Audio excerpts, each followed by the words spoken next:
Alors aujourd'hui, comme cela a été annoncé sur notre page, notre dernier enseignement aura ceci pour thème: aimer ses ennemis. Aimer ses ennemis. Je vais rappeler à peu près le parcours que nous avons fait jusqu'aujourd'hui. Le premier lundi du jour de Carême a été porté sur le thème suivant: Carême top chrono. Top chrono. Et ce jour-là, nous avons mis l'accent sur l'amour de Dieu, qui devrait être le moteur de ce temps de Carême, puisque sans l'amour de Dieu, nous ne pourrons faire aucune démarche de conversion. Le Christ nous dit que si nous aimions le Seigneur, nous vivrons selon les commandements. Pour vivre selon les commandements de Dieu, il nous faut avoir un moteur, une motivation qui est l'amour de Dieu. Le deuxième lundi a été sur comment méditer la parole de Dieu. Puisque le temps de Carême, c'est aussi un temps où nous grandissons dans la parole de Dieu. Le Christ dit: si vous demeurez dans ma parole, et bien là, vous serez des personnes de victoire. Dans la parole de Dieu, et ce qui nous donne aussi d'entretenir en nous l'amour de Dieu et de continuer à faire le chemin. Le troisième lundi a été porté sur les béatitudes, où nous avons montré que ce qui nous rend heureux, ce ne sont pas ce que nous acquérons matériellement. Ce qui nous rend heureux est de vivre dans la présence de Dieu. Le quatrième lundi a été porté sur la douceur de Dieu, qui nous invite à notre propre douceur à nous. Le cinquième lundi a été porté sur la maîtrise de soi. La maîtrise de soi. Voilà. Parce que nous avons en effet prêché sur la douceur, et beaucoup se sont demandé mais comment faire pour vivre cette douceur. On a proposé l'autre fruit de l'esprit, qui est la maîtrise de soi. Et aujourd'hui, nous allons parler sur l'amour de nos ennemis. Alors, notre enseignement d'aujourd'hui pourrait avoir quelques aspects un peu techniques. Alors, on est quand même maintenant un peu habitué à ce que j'ai un peu recours au grec.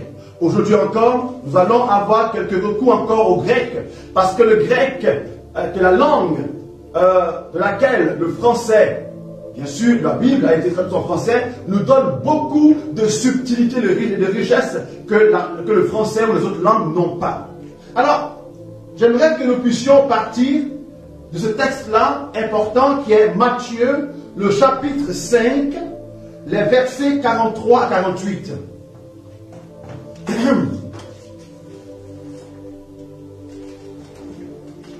Matthieu chapitre 5, versets 43 à 48. On prend toutes nos Bibles.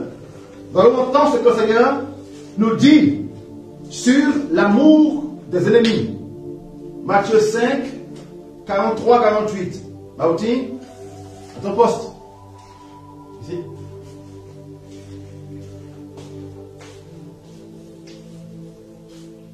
Alors, notre soeur qui est à la régie là, sont au taquet, hein? Voilà, très bien. Vas-y, moi aussi. Vous avez entendu qu'il a été dit: tu aimeras ton prochain et tu haïras ton ennemi. Alors, il a dit quoi, réponse, Maouti? Vous avez entendu qu'il a été dit: tu aimeras ton prochain et tu haïras ton ennemi. Alors, je précise que la deuxième partie de ce verset, tu vas, quoi? Haïr ton ennemi, n'a pas été dit comme tel, hein, d'accord, dans ce testament. Ça n'a pas été dit comme tel, d'accord. Les théologiens biblistes le confirment bien, ce n'est pas ainsi que cela a été dit. Ça a été dit que tu n'es pas obligé d'aimer ton ennemi. Voilà, c'est ça à peu près qu'il a dit. Ne pas que tu haïras. Je précise ça, d'accord? Je précise ça. Continue. Eh bien, moi je vous dis, aimez vos ennemis et priez pour vos persécuteurs. Moi je vous dis clairement, voilà, j'affirme, aimez vos ennemis. Priez pour eux. Vous voyez que C'est un commandement de Dieu. Si nous croyons que le Seigneur, Dieu a dit, tu aimeras ton Dieu de ton cœur. Si on croit que c'est un commandement, si on croit que Dieu a aussi dit, tu ne mentiras pas, ne voleras pas, et qu'on croit que ces choses sont des commandements, et bien croyons que Dieu aussi, par le Christ, dit, tu aimeras ton ennemi, tu prieras pour tes persécuteurs. Continue. Afin de devenir fils de votre Père qui est aux cieux. Le fait d'aimer nos ennemis s'inscrit dans notre filiation divine. Nous sommes faits à l'image de Dieu, nous sommes faits pour être parfaits. Et là, le Christ le dira pour finir. Nous sommes faits pour être parfaits. Notre perfection est à l'image de celui qui nous a fait. Oui. Car il fait lever son soleil sur les méchants et sur les bons, et tomber la pluie sur les justes et sur les injustes.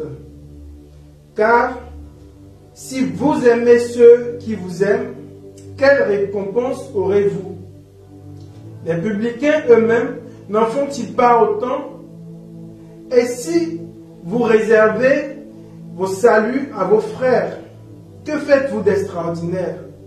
Les païens eux-mêmes n'en font-ils pas autant? Vous donc, vous serez parfaits comme votre Père Céleste est parfait. Le thème parfait en grec, c'est téléos. Téléos, qui veut dire ce qui est accompli, ce qui est achevé, ce qui est fini. Donc soyez achevés, soyez finis, soyez... oui, ça, accompli, fini, achevé, comme le Père est achevé. Plutôt, tendez vers cela. Tendez vers cela à l'image de celui qui vous appelle, justement, et qui vous a fait à son image. Merci, Maouti. Alors, avant que nous puissions aller en profondeur, mettez-moi un moment plus technique. Nous parlerons des 3 types d'amour. 3 types d'amour. Ces 3 types d'amour qu'on peut bien vérifier à travers le langage grec. Voyez que le français et peut-être l'anglais, je sais qu'il y a love, mais je ne sais pas si c'est un autre mot. Like, peut-être. Je sais que l'anglais, pour aimer une personne, c'est love, et les autres choses, c'est like. Bon, est-ce la différence? Mais en français, il n'y a qu'un seul mot, amour, aimer. Voilà. Mais les Grecs, eux, disposent de 3 termes pour dire l'amour. Nous allons maintenant parcourir cela ensemble. Nous avons ce qu'on appelle l'amour éros, nous avons l'amour philia, nous avons l'amour agapé. Les Grecs, ces 3 mots seront là notés au fur et à mesure. Donc, éros, philia et agapé, pour dire l'amour. Donc, les verbes qui sont liés justement au substantif éros, philia et agapé sont là souvent. Pour éros, c'est erao, aimer erao. Pour philia, c'est philéo. Et pour agapé, agapao. Mais tout ça, on va peut-être revoir. Alors, l'amour éros. Que veut dire l'amour éros dans la pensée grecque et qui a pu aussi être emprunté par la foi chrétienne? L'amour éros, c'est l'amour de désir pulsionnel. C'est l'amour d'attirance charnelle ou sexuelle. L'amour éros, c'est, par exemple, pour Freud, c'est l'équivalent des pulsions sexuelles. Voilà. C'est ce mot-là, éros, qui a donné l'autre adjectif érotique. L'amour érotique, qui est l'amour charnel, l'amour d'attirance pulsionnelle, l'amour d'attirance sexuelle. Alors, l'idée de cet amour éros a été reçue par les Écritures, reçue par notre foi judéo-chrétienne, même si le verbe erao et même le mot éros, en tout cas aujourd'hui je ne l'ai pas trouvé dans la Bible. On trouve facilement le terme philia et le verbe philéo et le terme agapé avec son verbe agapao dans la parole de Dieu, les Écritures, mais le terme Eros et Rao, je ne l'ai pas trouvé. Alors, si les biblistes m'entendent et qu'ils trouvent cela, je suis preneur. Mais j'ai cherché, je n'ai pas trouvé. Par contre, le terme grec qui est employé bien souvent dans la Bible pour signifier les rapports sexuels est ce qu'on traduit en français par connaître. Vous vous souvenez que lorsque, dans Matthieu 1, verset 32, 37, il me semble, 35 ou 37, il me semble, où on nous dit que Joseph ne connut pas Marie parce qu'elle est accouchée. D'accord? Ce connaître-là signifie il n'a pas eu de rapport sexuel avec Marie. Et le verbe grec qui est employé, c'est le verbe ginosko. Voyez? Donc la Bible emploie beaucoup plus le verbe ginosko, connaître, pour signifier eh bien, les rapports sexuels ou les manifestations de l'acte sexuel. D'accord? Les Grecs auraient dit erao. Vous voyez? Et je précise que ce type d'amour est important, bien sûr, il est important, mais il est insuffisant s'il est enfermé sur lui-même. Il est important parce que si vraiment il n'y avait pas, si l'amour érotique n'était pas important, eh ben, je ne suis pas sûr qu'on se serait multiplié comme le monde le dit, comme le Dieu a dit à Adam et Ève, multipliez-vous. On se multiplie par cet amour érotique d'attirance. Après l'amour éros, l'amour érotique, il y a l'amour philia. Du verbe encore philéo. L'amour philia, c'est l'amour d'amitié. Cette amitié qui nous donne de partager des valeurs, partager le même centre d'intérêt, de partager une complicité. C'est ce qui m'attire en l'autre, c'est ce qu'il a de valeur. Ce qui nous rapproche en termes de complicité, d'intimité. C'est cet amour qui est fondé sur ce qu'il y a en toi qui me plaît. Voyez? Qui n'est pas érotique, qui est plutôt de l'ordre de la valeur morale ou autre chose. Voyez? C'est sur cet amour filial là que les amitiés se basent. Voilà. On partage les mêmes avis. On partage les mêmes goûts. On partage les mêmes centres d'intérêt. Il y a quelque chose en toi qui m'attire. On se comprend. Vous voyez, c'est l'amitié. C'est le philia. L'amour philia. Et ça, c'est important. Puisque le Christ lui-même a eu à manifester ce genre d'amour par rapport à Lazare. Lazare. Quand Lazare est mort, il est mort, il n'est pas mort. Quand il était malade, les sœurs de Lazare font appeler Jésus. Et en Jean 11, là, on nous dit, justement, les sœurs ont dit à Jésus, ton ami Lazare. Ton ami Lazare. Mais le terme qui est employé, c'est le terme philéo. Voilà, c'est le verbe philéo qui est employé. Dans d'autres Bibles, on dit celui que tu aimes comme un ami. Voyez? Donc Jésus a manifesté cet amour philia avec Lazare, mais aussi avec Pierre, Jacques et Jean. Vous vous souvenez? Jacques et Jean, par 3 fois dans les évangiles, quand Jésus avait des missions spéciales, c'est avec Pierre, Jacques et Jean qu'il allait, parce que chacun d'eux avait une particularité significative pour lui, incarnait une valeur pour lui. Pierre incarnait la foi, Jacques incarnait l'espérance et Jean incarnait l'amour. Bon, ça, un autre jour, on peut développer. Voyez?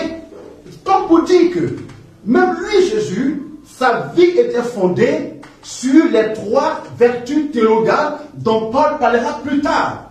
La foi, l'espérance et l'amour. Quand Jésus va guérir la fille de Jairus, il va avec Pierre, Jacques et Jean. Il va avec la foi, l'espérance et l'amour.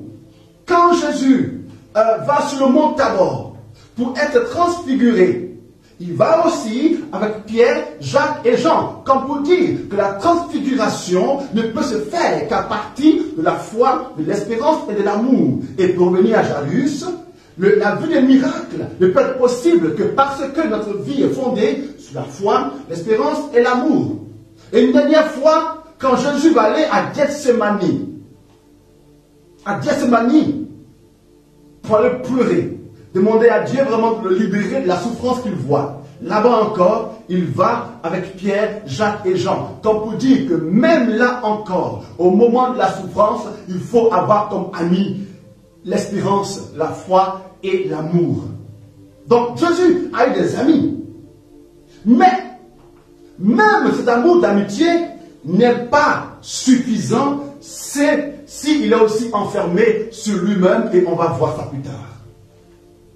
Est-ce qu'on a bien compris pour l'instant la différence entre l'amour éros, l'amour érotique, et l'amour philia, l'amour d'amitié?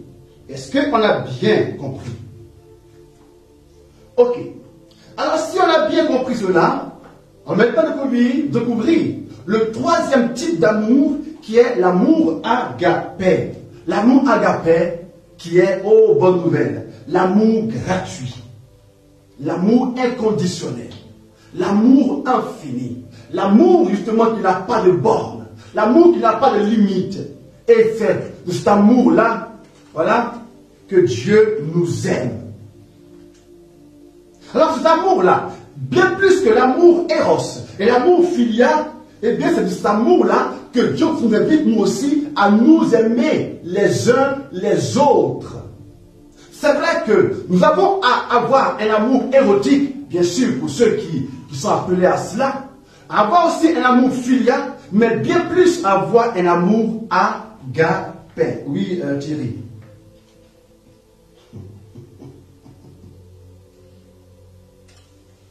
Parce que l'amour érotique, l'amour filial doivent s'accomplir et s'accompagner de l'amour agapé. Et si justement il n'y a pas l'agapé dans l'amour érotique, eh bien frères et sœurs, ce sera une manière bien, de galvauder l'érotisme.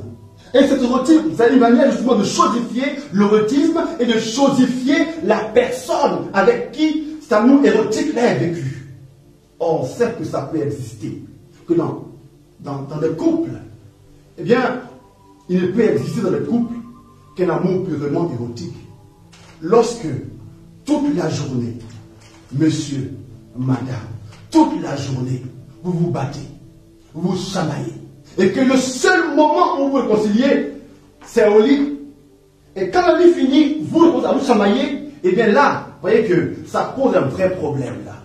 Quel est le sens que vous donnez justement là, à l'acte érotique qui est là, si ce n'est pas une chose, une chosification? Et pourtant, l'acte érotique est bon, est créé par Dieu, mais que nous chosifions.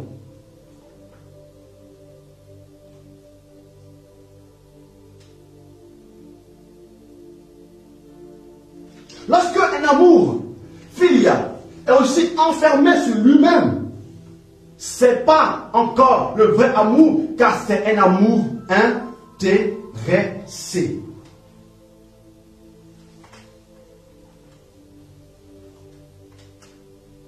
Alors maintenant, mes frères et sœurs, maintenant allons en profondeur sur l'amour agapé. Alors, l'amour agapé, comme je l'ai dit, c'est l'amour de Dieu. Lorsque nous prenons les Écritures, du début, donc de la Genèse à l'Apocalypse, nous pouvons voir que c'est le mot, le verbe agapao, ou le mot agapé, qui est employé pour désigner l'amour gratuit de Dieu. Quand nous lisons la parole de Dieu, toutes les fois où on parlera de l'amour gratuit de Dieu, ou même de l'amour même de Dieu, on n'utilisera pas un autre mot que le mot agapé et le verbe agapao. Quand nous lisons Jean 3, verset 16, où on dit que Dieu a tant aimé le monde, il a tant aimé le monde qu'il a donné son Fils. Le mot aimer qui est employé là n'est rien d'autre que le verbe agapao. Quand nous lisons encore Jean 21, verset 15 à 17. Jean 21, 15, 17. Le dialogue que Jésus a eu avec Pierre, où Pierre a dit, je l'ai dit à Pierre, m'aimes-tu? Dans le français, on ne pourra pas percevoir toute la teneur, toute la puissance de ce dialogue-là, et toutes les nuances, justement, sémantique du terme amour que les deux ont vécu. Je vous propose de pouvoir étudier vite fait ce terme-là. Voyez? Non, on ne va pas lire. Mais vous savez que je demande à Pierre, une fois, Pierre, m'aimes-tu? Pierre, m'aimes-tu plus que cela?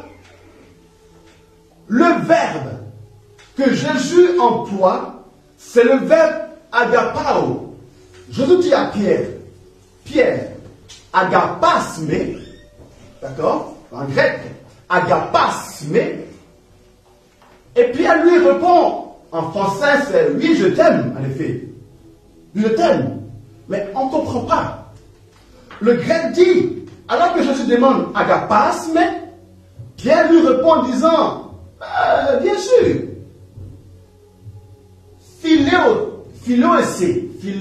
Philéosé.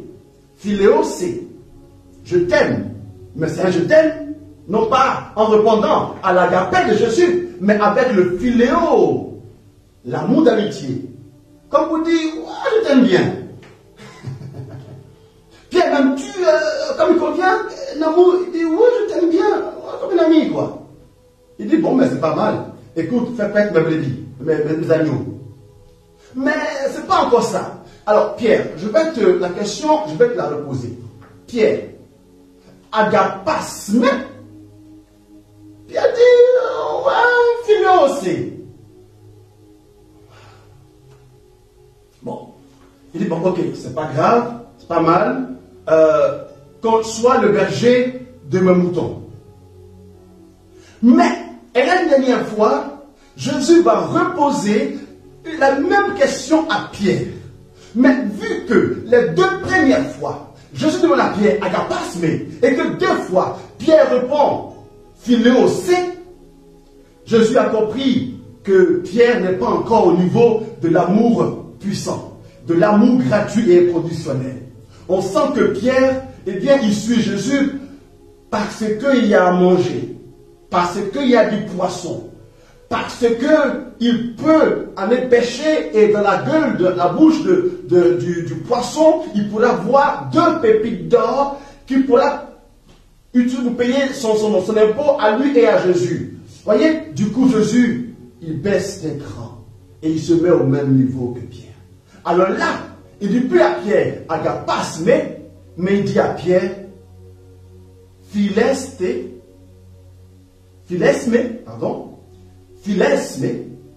est-ce que tu m'aimes de l'amour d'amitié? Et on nous dit que là, Pierre est devenu triste. Parce que Pierre, quand même, il n'est pas dupe. Il a bien compris que là, Jésus passe de agapasme à philesme. Il a bien compris que ça ne va pas là. Triste, il dit oui, philéosé. Pierre n'était pas encore arrivé à l'amour agapé. Pierre était encore à l'amour d'amitié. À l'amour où il y a des intérêts. Je t'aime parce que, oui, tu es intéressant.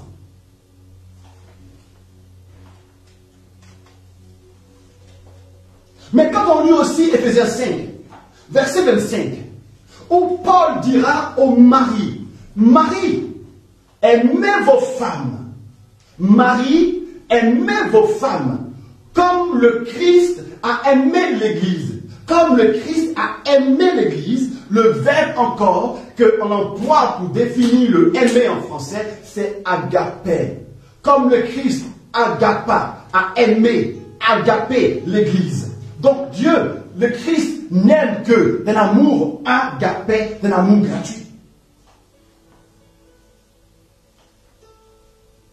Amen. Maranatha. Dieu nous bénisse pour ce moment que nous passons avec lui. Alors, si Dieu, lui, nous aime dans l'amour agapé, alors Dieu nous demande aussi de nous aimer aussi mutuellement d'un amour agapé. Et là, nous allons reprendre Éphésiens 5, 25. Parce que le Christ dit de nous aimer comme, il dit au mari d'aimer la femme comme le Christ a aimé l'Église.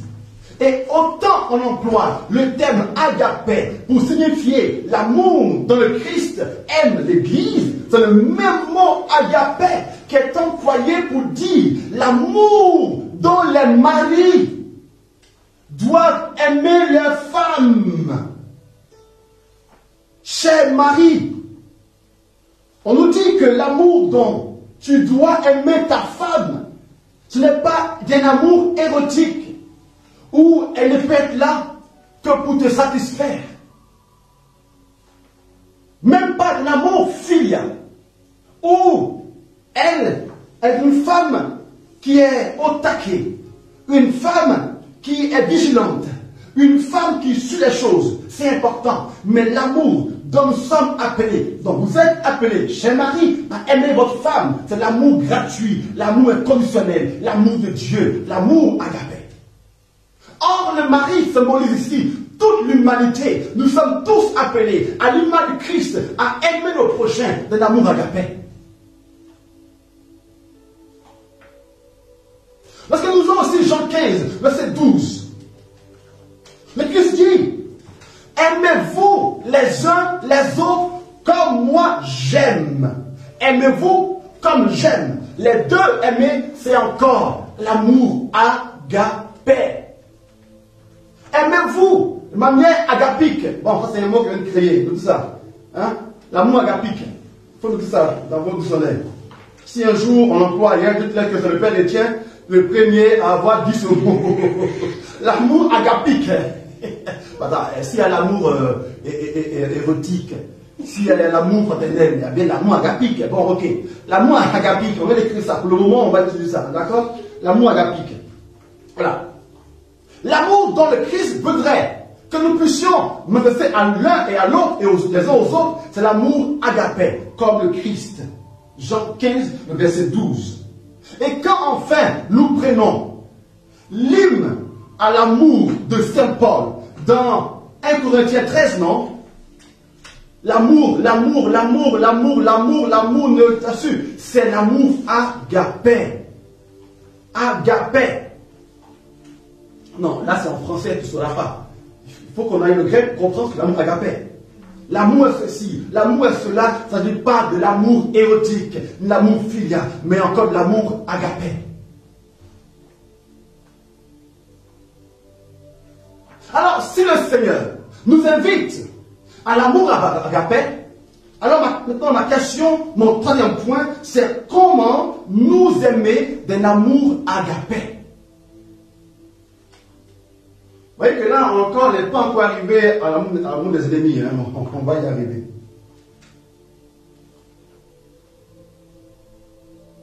Pour arriver à nous aimer, d'un amour agapé, il nous faut comprendre, mes frères, il nous faut comprendre ceci, que le propre de l'amour véritable est la gratuité et l'inconditionnel. Le propre de l'amour véritable, c'est cela, la gratuité et l'inconditionnel. De comprendre que l'amour en soi, l'amour en lui-même mérite d'être accueilli et d'être manifesté. L'amour en soi est aimable. Comprenons bien ce que je veux dire là. L'amour en soi est aimable. L'amour en soi mérite d'être accueilli et d'être manifesté. Je voudrais même dire ceci, mes frères et mes sœurs, que ce n'est même pas l'autre en face de moi qui détermine l'amour et mon amour. C'est l'amour lui-même qui se détermine. L'amour lui-même se détermine. C'est l'amour lui-même qui se fait exister. Ce n'est même pas l'autre qui fait que l'amour existe. Voilà pourquoi Dieu est amour. Eh bien, parce que Dieu est amour en soi, mes frères et mes sœurs, que toutes ces émanations sont amoureuses. Parce que Dieu est amour en soi, que de cet amour-là a surgi un élan de création. Ce n'est pas la création qui détermine l'amour de Dieu. C'est l'amour de Dieu qui est premier, qui détermine la création. Donc ce n'est pas d'abord les autres qui font qu'on doit aimer. C'est d'abord que l'amour est en nous déjà, est imprimé en nous déjà, que cet amour-là se manifeste en deuxième période sur les autres. Est-ce qu'on comprend ça? Est-ce qu'on perçoit vraiment? Est-ce qu'on perçoit cela? Mais je vais reprendre cela. Je vais reprendre cela. Ce n'est pas l'autre ou les autres qui déterminent mon amour.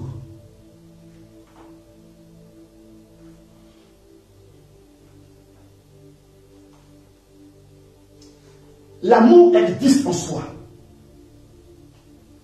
L'amour en soi mérite d'exister en nous, indépendamment de l'autre. L'amour est une valeur en soi.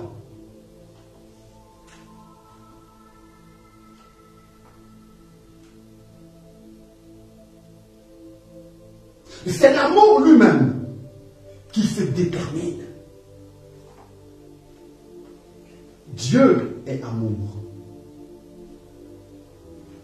C'est parce que Dieu est amour que du trop plein d'amour, il y a un surgissement créationnel. Ce n'est pas la création qui dit l'amour de Dieu, c'est l'amour de Dieu qui dit la création. C'est différent. Et si on comprend ça, on comprendra la suite des événements. Voilà pourquoi je dis ceci aussi. Écoute-moi très bien. Je vais employer une expression un peu étrange. L'amour est donc une sainte indifférence face à l'autre.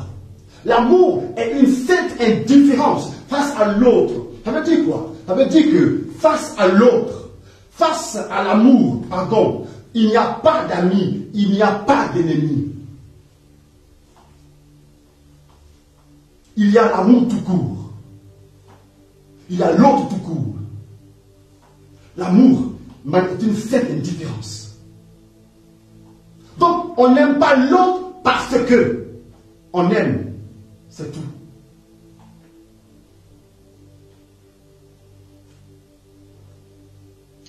Mais je pense qu'à l'heure actuelle de notre démarche, il est bon aussi de pouvoir donner une définition de l'amour.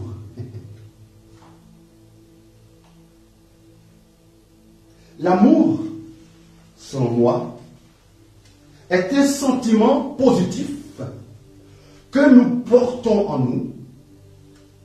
L'amour est un sentiment positif que nous portons en nous et que nous pouvons porter sur l'autre, sur tout autre, sur tout l'autre. Il y a une gradation. Donc, sentiment positif que nous portons en nous, d'abord, parce que l'amour existe déjà en soi, en lien avec l'amour de Dieu. Et cet amour-là, que nous pouvons porter sur l'autre, sur tout autre et sur tout l'autre. Cet amour qui est un peu différent de l'amitié ou de l'intimité. L'amitié ou l'intimité qui est liée à l'amour filial, c'est un rapport particulier qu'on peut avoir avec une personne. L'amitié ou l'intimité est un rapport particulier qu'on peut avoir avec une personne. Parce qu'on partage quelque chose avec cette personne. Alors, je précise ceci encore.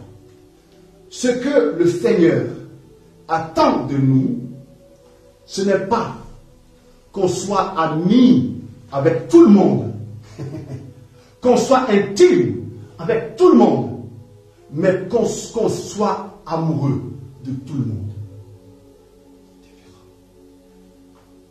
Le fait que quelqu'un ne soit pas intime avec toi ne veut pas dire qu'il ne doit pas t'aimer. Le fait que toi-même, tu n'es pas intime avec tout le monde ne veut pas dire que tu n'es pas appelé à aimer tout le monde.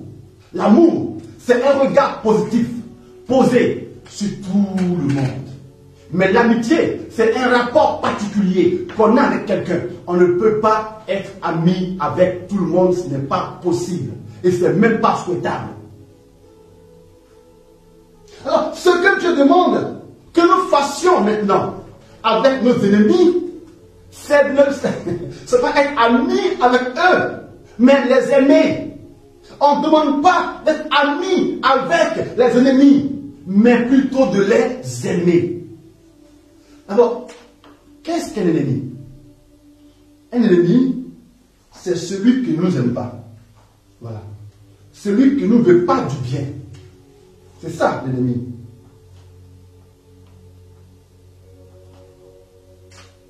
Alors l'ennemi, celui qui ne nous veut pas du bien, qui ne nous aime pas, nous. L'ennemi, ce n'est pas nous qui le voyons en ennemi.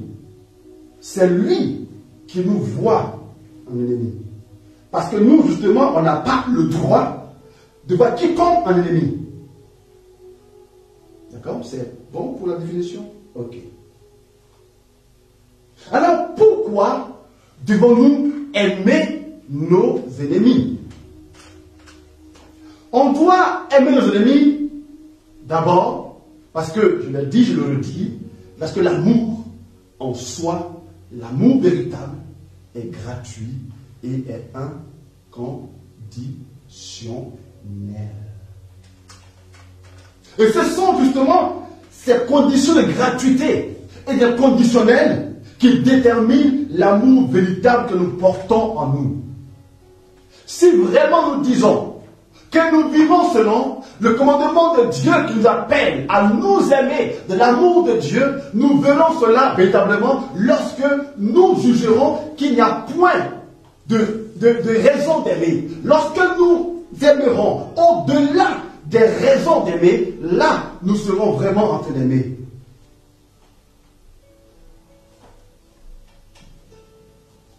Première chose, nous avons à aimer nos ennemis parce que l'amour nous y invite. L'amour en soi nous y invite. L'amour gratuit nous y invite. L'amour inconditionnel nous y invite. Deuxièmement, pourquoi devons-nous aimer nos ennemis? Parce que, et ça c'est aussi important, parce que ce n'est pas l'autre qui doit me déterminer. Ce n'est pas l'autre qui doit me déterminer, c'est plutôt Dieu qui doit me déterminer à travers toutes les valeurs qu'il a mises en moi. Or, nous voyons tellement que notre vie est tellement déterminée par ceux qui sont là. Nous aimons comme l'autre est. Nous voyons comme l'autre est.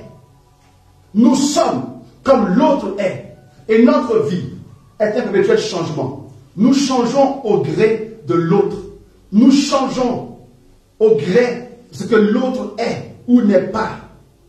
Ma douceur change en fonction de l'autre. Ma bonté change avec l'autre. Ma foi change avec l'autre. Mon amour change avec l'autre. Et du matin au soir, nous passons notre temps à changer. À changer. Nous changeons avec autant de personnes qui existent. Parce que nous laissons les autres nous déterminer. Notre amour ne doit pas être déterminé, même pas par celui qui nous voit d'un regard ennemi.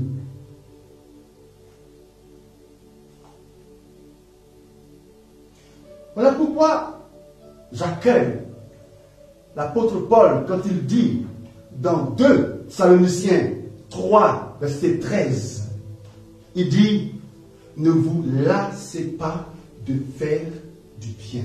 Ne vous lassez pas. En effet, on peut être lassé. Comme Pierre qui pose la question à Jésus. Jésus, combien de fois dois-je pardonner? Est-ce jusqu'à... Je suis large, Seigneur. Je suis très très large. 7 fois? Non, il dit que non. Pas 7 fois. Dis-moi que non. 7 fois? Non, dis-moi que non. Jésus dit non seulement. Tu le feras 7 fois, mais tu le feras 7 fois, 17 fois. Comme vous dites, à l'infini. L'amour n'a pas de limite. Voilà pourquoi Dieu est amour, donc sans limite. Le bien, qui est une émanation de l'amour, n'a pas de limite. Paul dit, ne vous lassez pas de faire du bien.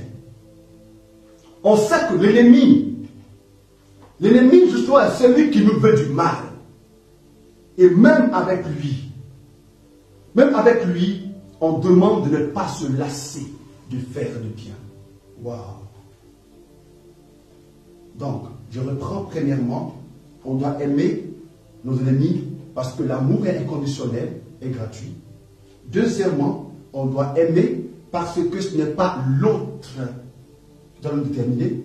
L'autre a beau être ennemi ou pas, ce n'est pas à lui de me transformer et de me dire le type d'amour que moi je dois avoir. Je dois aimer parce que Dieu me détermine, parce que Dieu met en moi des valeurs capables de m'amener à vivre comme il correspond. Troisièmement, pourquoi devons-nous aimer? Bien, parce que l'amour de l'ennemi nous permet de vivre avec lui sereinement.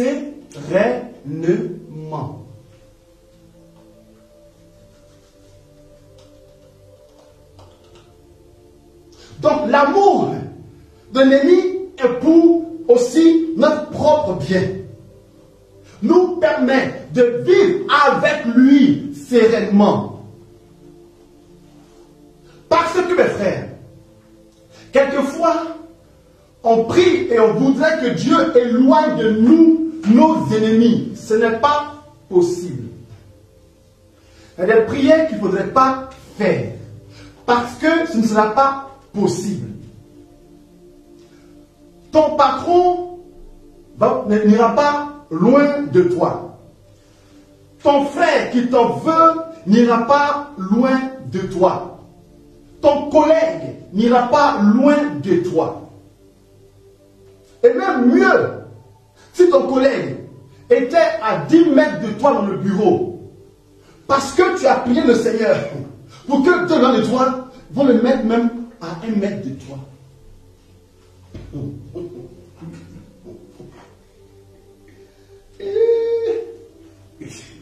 Donc, en fait, ton ennemi, même si cet ennemi s'en va, un autre viendra. Si l'autre s'en va, un autre sera là. Si l'autre s'en va, un autre viendra. Écoute, il n'y a pas d'endroit où toi et moi, nous sommes en sécurité. Même pas dans l'église. Souvent, on entend les gens dire, ouais, mais vraiment, c'est dans le monde, il y a des ennemis. Dans l'église encore. Oui, oui. Dans l'église encore. Dans la communauté religieuse aussi. Tu vas en trouver. Chez nous, il y en a. Ailleurs, il y en a. Parmi les prêtres, il y en a. Parmi les religieuses, il y en a. Parmi les cardinaux, il y en a. Partout, il y en a. Demande à Jésus, il est le premier à avoir un témoignage. Son bras droit, Judas, celui à qui donne l'argent de la communauté, c'est lui qui allait le vendre. Jésus, demande-lui. Il dira que Pierre a dit à quelques minutes de son arrestation. Pierre a dit à Jésus, Jésus, regarde-moi bien. Regarde-moi très bien. Partout où tu iras, j'irai. À la vie. À la mort. Moi c'est Pierre. Bon. C'est pas vos petits amis là, hein. Moi c'est Pierre.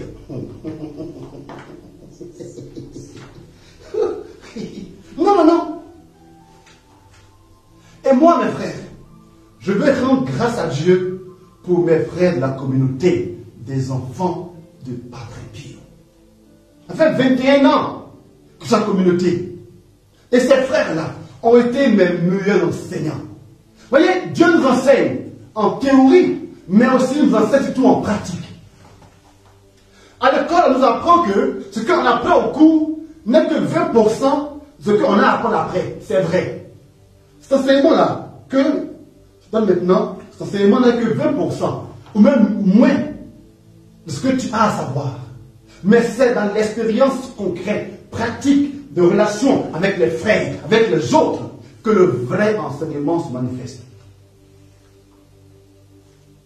Donc, l'autre, tu ne peux pas t'en défaire. L'ennemi, tu ne peux pas t'en défaire. Des gens qui ne t'aiment pas, tu ne pourras pas t'en défaire. Des gens qui te critiquent, tu ne pourras pas t'en défaire. Des gens qui te calomnient, tu ne pourras pas t'en défaire. Des gens qui rient avec toi et qui vont derrière, travailler contre toi, toutes sortes de choses, tu ne pourras pas t'en défaire. La seule chose par laquelle tu peux t'en défaire, c'est de ne pas être sous leur emprise. Comment? En les aimant. Comment? Je vais le dire. 3 points. 3 points. Encore.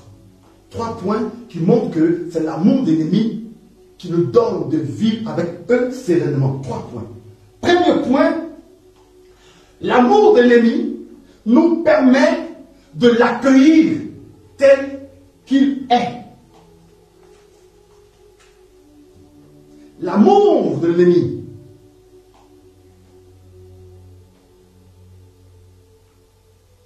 nous permet de l'accueillir tel qu'il est. Or, c'est l'accueil inconditionnel qui nous donne la sérénité. Ce qui nous fait le plus souffrir dans notre relation avec les autres, c'est qu'on est trop en attente de choses de ces autres-là. On est trop en attente. On attend trop. Or, ils ne sont pas toujours à même de nous exaucer, de nous combler, d'où nos frustrations. Et lorsqu'on est en face de quelqu'un qui plutôt contre nous fomente des choses négatives, eh bien, on est frustré. Et c'est ça qui nous peine. Et pourtant, si on accueillait l'autre, tout autre, tel qu'il était, tel qu'il peut, tel qu'il me donne ce qu'il peut, eh bien, je ne serais pas en une attente si grande, de sorte à être frustré quand il n'est pas ou il n'est plus ce que j'attends de lui. Et si on changeait nos regards? Et si on changeait le regard qu'on posait sur les autres? Et si on changeait notre attente des autres? L'autre ne pourra te donner que ce qu'il a, et non pas ce que toi tu veux. Donc aime-le en l'accueillant tel qu'il est, avec ses merveilles, mais aussi avec ses fragilités. Parce qu'en vrai, quand j'ai dit qu'on accueille l'autre, tout autre et tout l'autre, cela veut dire quoi? Tout l'autre veut dire toute la personne. Celui qu'on appelait à aimer, c'est toute la personne, et non pas les qualités de la personne. On est plutôt friand de ce qu'il y a en l'autre de merveilleux. C'est normal, c'est normal. On n'est pas des doloristes ou des maradochistes. Voilà, c'est normal. Mais sachant que l'autre n'est pas que merveille. L'autre est aussi fragilité. La preuve est que même toi et moi, nous ne sommes pas que merveille. Nous sommes aussi fragilité. Alors si nous-mêmes, nous sommes d'accord que nous, moi qui parle, je suis d'accord que je ne suis pas que merveille, mais que j'ai aussi des fragilités. Pourquoi ne puis-je pas accueillir l'autre dans ses merveilles et ses fragilités? L'ennemi est ennemi en tant qu'il est fragile. Comme toi, comme moi. Donc l'accueillir tel qu'il est. Deuxième chose, aimer l'autre nous rend sereins en ceci que l'amour permet de comprendre et de justifier. Comprendre, justifier et pardonner l'autre. Comme ce fut le cas de Jésus à la croix. Comprendre, justifier et pardonner l'autre. Et ça nous rend sereins. Comprendre, justifier. Je vais vous lire ici une pensée d'un auteur actuel qu'on appelle Eckhart Tolle. C'est pas un chrétien. C'est un penseur dit spirituel. Philosophe, tout comme ça. Quand il est botanique, il dit quelque chose qui me convainc. Écoute ceci. Il le dit en pensant à l'autre. Hein. Il parle pas de l'autre. Il parle de l'autre. Il dit l'autre, si son passé était le vôtre, si son niveau de conscience était le vôtre, vous penseriez et agiriez exactement comme lui. Je vais reprendre. Il dit, si le passé de l'autre était votre passé à vous, si le niveau de conscience de l'autre était votre niveau de conscience, alors vous penseriez et vous agiriez exactement comme l'autre.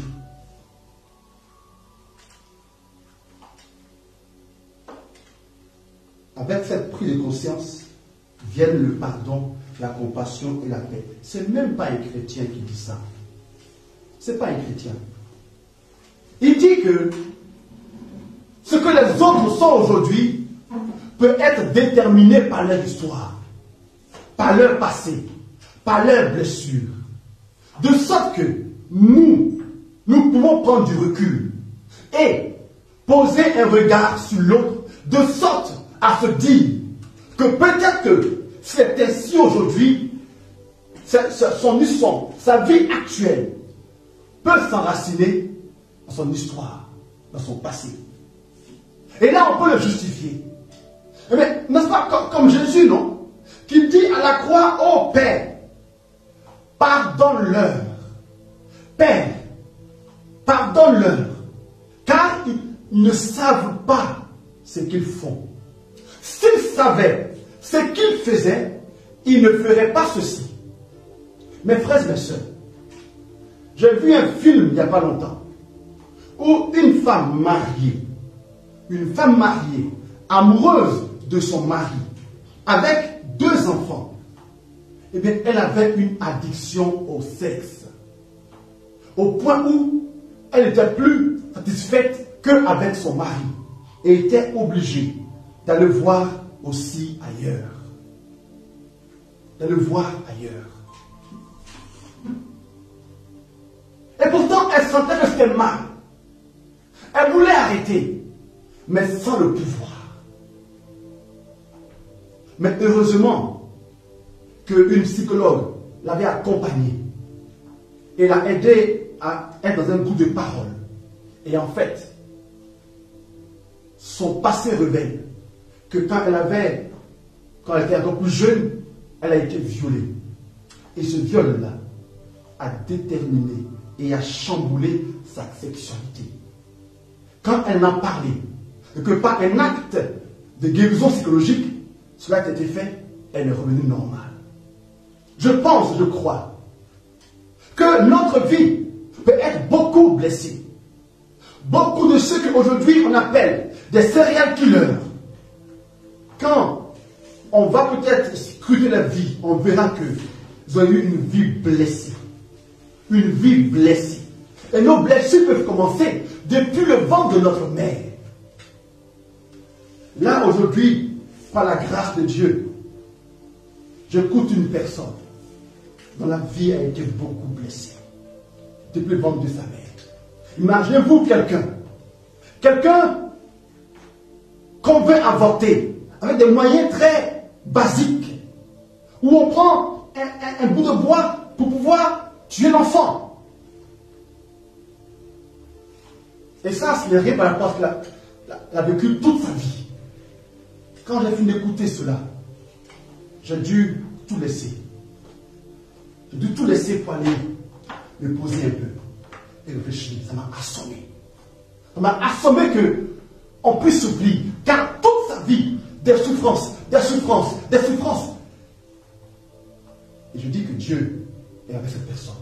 Sinon, elle ne tiendrait pas en vie aujourd'hui. Et parmi nous, il y a beaucoup de personnes qui vivent ça autour de nous, dans nos églises, dans nos communautés, dans nos services, dans nos groupes. Il y a beaucoup de personnes dont la vie a été tellement dégradée par leur histoire, par leurs blessures, les maltraitances, toutes ces choses, qu'aujourd'hui, nous voyons des gens acariates, des gens brisés. Mais s'il n'y a personne qui pose ces personnes un regard d'amour, de compréhension, eh bien nous sommes en train de continuer à faire ces personnes-là des monstres. Ben oui, nous avons à jeter un regard de compréhension sur les autres. Troisièmement, pourquoi l'amour des ennemis nous donne de vivre avec eux sereinement? Troisièmement, parce que l'amour permet de gagner son ennemi à Dieu et à soi. L'amour permet de gagner son ennemi à Dieu et à soi. L'amour a une puissance d'évangélisation. Et notre Père, le pauvre d'Assise, Saint François, nous le dit. Il dit que le regard que nous avons à poser sur le pire des pécheurs, que ce simple regard-là lui dise que Dieu l'aime. Lui dise que Dieu l'aime. Mes frères, c'est au pied de la croix, quand Jésus est mort, qu'un soldat voit Jésus et dit assurément, ce gars était fils de Dieu. C'est au pied de la croix, parce que Jésus n'est pas que mort, il est bien mort. Il est mort en continuant à aimer. Il est mort en continuant à aimer. Il est mort en disant à son Père, Père, pardonne-leur, car ils ne savent pas ce qu'ils font. Il est mort en aimant. Et c'est l'amour que Jésus a manifesté même à la croix qui a convaincu ce soldat. Et pourtant, ce soldat, je pense, il avait entendu parler des miracles que Jésus avait accomplis. Mais il n'a pas forcément confessé que Jésus était fils de Dieu. Mais c'est là, au pied de la croix, à la mort de Jésus, qu'il a confessé. Parce que l'amour peut évangéliser. Saul était là quand Étienne est mort, lapidé, mais Étienne, en mourant, il a loué son Dieu. Il voit la gloire de Dieu. Et ils ont mis les vêtements d'Étienne au pied de Paul. Mes frères, je crois qu'il y a eu un transfert d'onction d'amour. Je crois qu'il y a eu un transfert. Étienne est bien mort. Et sa mort a été source de salut, je crois, pour Saul. La mort d'Étienne a été une prière, une offrande à Dieu qui a pu toucher Saul. Même quand nous souffrons, mes frères, des autres, souffrons bien. Souffrons avec l'amour de Dieu. Ne relâchons pas l'amour de Dieu par la souffrance. Parce que Dieu, il nous a aimés en souffrant encore. Il n'y a pas de plus grand amour que de donner sa vie. Mes frères, on souffre comme on aime. On aime comme on souffre. Notre amour peut convertir. Notre amour peut convertir. Notre regard peut convertir. Et c'est parce que on aime les ennemis qu'on peut prier pour eux.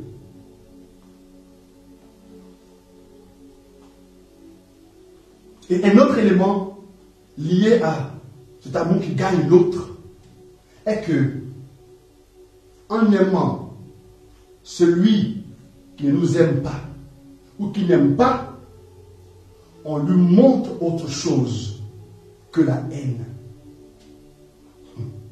On lui montre autre chose que le mépris. On lui montre autre chose que la colère. Notre amour montre à notre ennemi qu'il y a autre chose qui existe que la colère, que l'envie, que la haine, que le mépris. Montrons autre chose à ceux qui n'ont pas ce que nous avons, c'est-à-dire l'amour.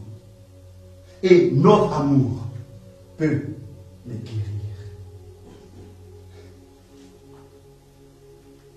Et pour finir, 5e point, vite fait, comment aimer ses ennemis. vite fait. Il y a plein de choses que j'aurais pu dire, hein, mais vraiment.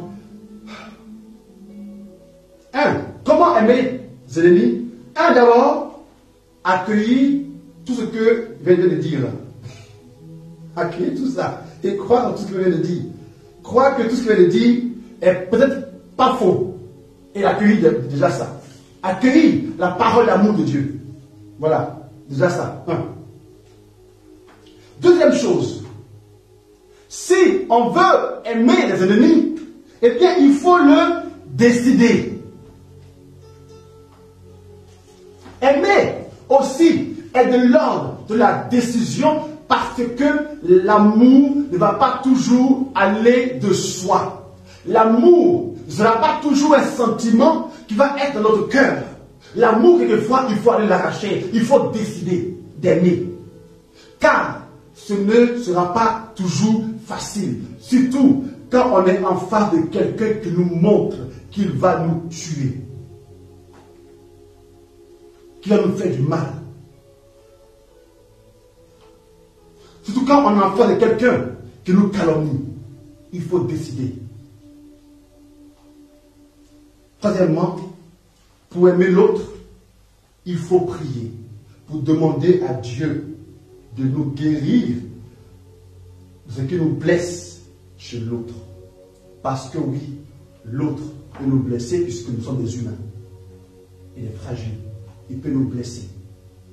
Et notre blessure peut faire qu'on peut avoir du mal à penser à aimer l'autre.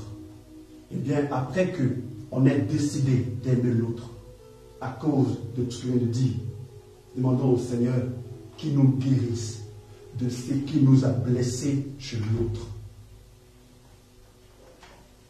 Troisièmement, maintenant, quatrièmement, on peut au même moment qu'on demande à Dieu de nous guérir de nos blessures, au même moment ou un peu après, on peut demander à Dieu de guérir nos ennemis en priant pour eux.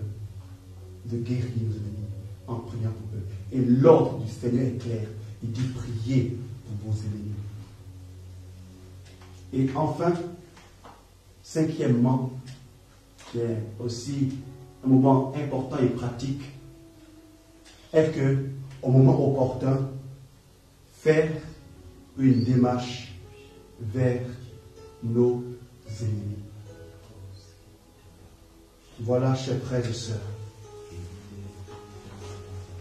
Voilà ce que je voudrais partager avec vous. Voilà ce que je voudrais partager